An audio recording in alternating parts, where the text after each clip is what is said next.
How far ahead is he? Very close to the road, so just a little bit in front of you. You can keep going a little bit.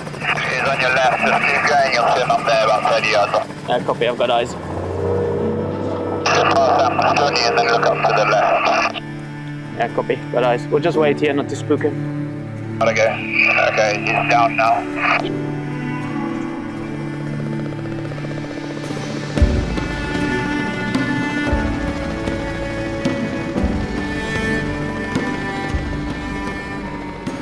We at Olenaishu Conservancy, next door is Loldaiga. We're here to do an elephant collaring exercise. We're actually doing 3 elephants. One is a replacement for an existing elephant, and the other 2 are new elephants that we are deploying collars to do some monitoring exercises.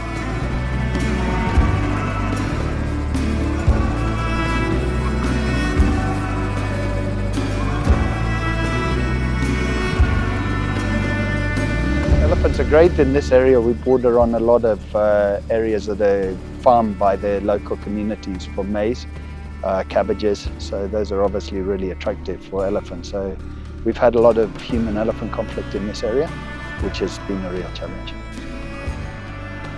Now what we've seen in Laikipia is that human-elephant conflict is now the leading cause of elephant mortality in Laikipia. So it's a really serious problem, and it obviously impacts the livelihoods of thousands of smallholder farmers who live on the boundaries of these large conservancies where all the wildlife is. So basically we just need to know if he's going into a bad place, like a really, really thick bush. Very challenging in terms of how to mitigate human-wildlife conflict, and today's exercise is basically to be able to monitor, or rather to mitigate human-wildlife conflict to the affected communities around the conservancies. Just pass that Johnny and then look up to the left. Yeah, copy, got eyes. We'll just wait here not to spook him. This is an exercise that goes a long way for KWS to be able to monitor and also have stakeholders playing a key role in also helping us mitigating human-wildlife conflict. Tow rope's coming. I had the hacksaw, we'll put the collar on, we'll roll him onto the collar. Yeah. You good? We just need it. You good? Elephant is a big mega herbivore and it's potentially dangerous.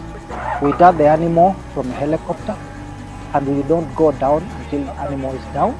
And once it's down, the vet goes, checks, make sure that it's straight down, and everyone comes in.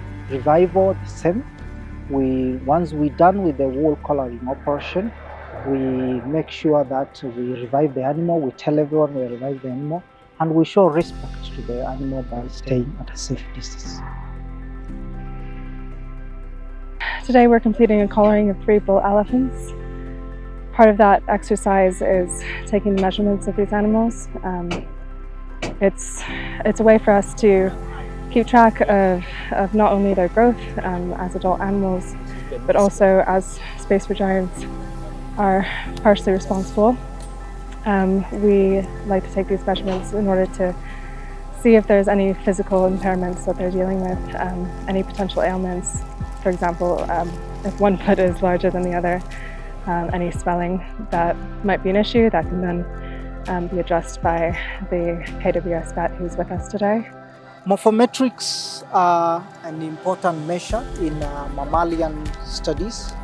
And, they are indicative of size, and they're able to document changes over time or over decades, and would see in the last 50 years, 100 years, our elephants becoming smaller, are they becoming bigger, and in which parts. For example, today is a very interesting day, and you can clearly see by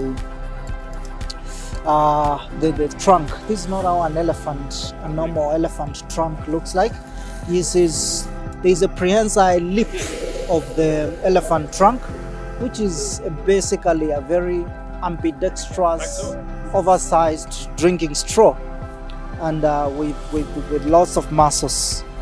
And it's indicative of the conflict, hence giving credence to the operation we're doing. Conflict mitigation, promoting coexistence.